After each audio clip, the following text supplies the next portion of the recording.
ಬೆಳಗದ ದೀಪಗಳು ಗಾಡಿಯ ಬೆಳಕೆ ಇವರಿಗೆ ದಾರಿದೀಪ.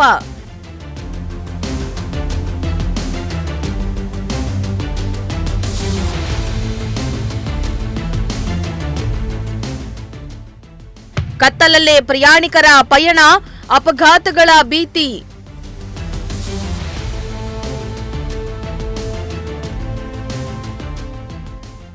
ತುಮಕೂರು ಮೂಲಕ ಶಿರಾ ನಗರದ ಪ್ರವೇಶಿಸುವ ಫ್ಲೈಓವರ್ನಲ್ಲಿ ಬೀದಿ ದೀಪಗಳು ಕೈಕೊಟ್ಟಿದ್ದು, ರಾತ್ರಿ ವೇಳೆ ಸವಾರರು ಪ್ರಯಾಣ ಮಾಡುವುದೇ ದೊಡ್ಡ ಸವಾಲಾಗಿದೆ.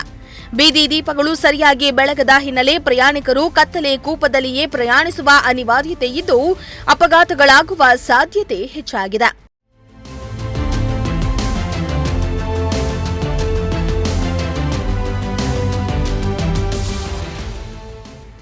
ಹೌದು, ತುಮಕೂರು ರಸ್ತೆಯ ಮೂಲಕ ನಗರ ಪ್ರವೇಶಿಸುವ ಗುಮ್ಮನಹಳ್ಳಿಯ ಬಳಿ ಇರೋ ಫ್ಲೈಓವರ್ನಲ್ಲಿ ರಾತ್ರಿ ಆದ್ರೆ ಸಾಕು, ಫುಲ್ ಕತ್ಲು, ಒಂದೇ ಒಂದು ಚೂರು ಬೆಳಕು ಕೂಡ ಇರೋದಿಲ್ಲ. ಈ ಕಾರಣದಿಂದಲೇ ಸಾರ್ವಜನಿಕರು ರಾತ್ರಿ ವೇಳೆ ಪ್ರಯಾಣಿಕರು ಸಂಚಾರ ಮಾಡಲು ಹೆದರುತ್ತಿದ್ದಾರೆ. ಇನ್ನು ಬೀದಿ ದೀಪಗಳು ಸರಿಯಾಗಿ ಉರಿತಾ ಇಲ್ಲ ಎಂದು ರಾಷ್ಟ್ರೀಯ ಹೆದ್ದಾರಿ ಪ್ರಾಧಿಕಾರ, ಪೊಲೀಸ್ ಇಲಾಖೆ ಸೇರಿದಂತೆ ಹಲವೆಡೆ ದೂರನ್ನ ನೀಡಿದ್ರೂ ಯಾವುದೇ ಪ್ರಯೋಜನ ಆಗ್ತಾ ಇಲ್ಲ. ಪ್ರತಿನಿತ್ಯ ಸಾವಿರಾರು ಜನ ಓಡಾಡುವ ನಗರಕ್ಕೆ ಸಂಪರ್ಕವನ್ನ ಕಲ್ಪಿಸುವ ಈ ರಸ್ತೆಯಲ್ಲಿ ಸಾರ್ವಜನಿಕರು, ನಗರಸಭೆಯ ಅಧಿಕಾರಿಗಳು ಮತ್ತು ಜನಪ್ರತಿನಿಧಿಗಳ ವಿರುದ್ಧ ಆಕ್ರೋಶವನ್ನ ವ್ಯಕ್ತಪಡಿಸಿದ್ದಾರೆ. ಸರ್, ನಾವು ಹೈವೇ ಬ್ರಿಡ್ಜಲ್ಲಿ ಲೈಟ್ಗಳನ್ನ ಇಲ್ಲಿಗಾಗಲೇ ಸುಮಾರು 1 ತಿಂಗಳಾಯಿತು. 1 ತಿಂಗಳಿಂದ ನಾವು ಎಷ್ಟು ಫೋನ್ ಮಾಡಿ ಹೇಳಿದ್ರು ಅವ್ರ ಮೇಂಟೆನೆನ್ಸ್ನವ್ರಿಗೆ, ಇದು 116 ಬ್ರಿಡ್ಜು, ಇದು 116 ಬ್ರಿಡ್ಜ್ಗೆ ಲೈಟ್ಗಳನ್ನ ಹಾಕ್ರಿ ಅಂತ ಅಂದ್ಬಿಟ್ಟು ಸುಮಾರು ನಾವು ಸುಮಾರು ತಡಿ ಫೋನ್ ಮಾಡಿ ಹೇಳಿದ್ದೀವಿ.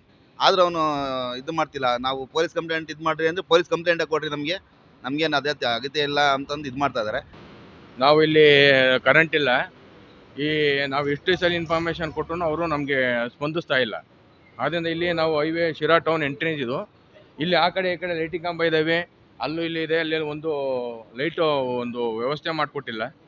ಇಲ್ಲಿ ನಾವು ಎಷ್ಟೇ ಇದನ್ನು ಮಾಡಿಕೊಟ್ರು, ನಾವೇನೇ ಇದು ಮಾಡಿದ್ರು ನಮಗೆ ಲೈಟ್ ಹಾಕ್ಕೊಡ್ತಾ ಇಲ್ಲ ಸರ್. ಇಲ್ಲಿ ಹೆಣ್ಮಕ್ಳು ಈಗ ತುಮಕೂರಿಂದ ಬರ್ತಾರೆ, ಬೆಂಗಳೂರಿಂದ ಬರ್ತಾರೆ, ಅವ್ರು ಇಳಿತಾರೆ, ನೈಟ್ ಒಂದೇ ಸಮಯ ಇರಲ್ಲ ಇಲ್ಲಿ. ಈಗ ಏನನ್ನ ಹೆಚ್ಚಿಗೆ ಮೇಲೆ ಯಾರು ಸರ್ ಹೊಣೆ? ಇನ್ನು ಬೀದಿ ದೀಪಗಳು ಇಲ್ಲದಿರೋದ್ರಿಂದ ಸರಗಳ್ಳತನಕ್ಕೂ ಹೆಚ್ಚು ದಾರಿ ಮಾಡಿಕೊಡ್ತಾ ಇದ್ದು, ಹೆಣ್ಣು ಮಕ್ಕಳು ರಾತ್ರಿ ವೇಳೆ ಓಡಾಡಲು ಹೆದರುತ್ತಿದ್ದಾರೆ. ಇನ್ನಾದ್ರೂ ಅಧಿಕಾರಿಗಳು, ನಗರಸಭೆ ಕೂಡಲೇ ಎಚ್ಚೆತ್ತುಕೊಂಡು ಫ್ಲೈಓವರ್ನಲ್ಲಿ ಅಗತ್ಯ ಇರೋ ಬೀದಿ ದೀಪಗಳನ್ನು ಅಳವಡಿಸಿ ಸಾರ್ವಜನಿಕರನ್ನ ರಕ್ಷಣೆ ಮಾಡಬೇಕಾಗಿದೆ.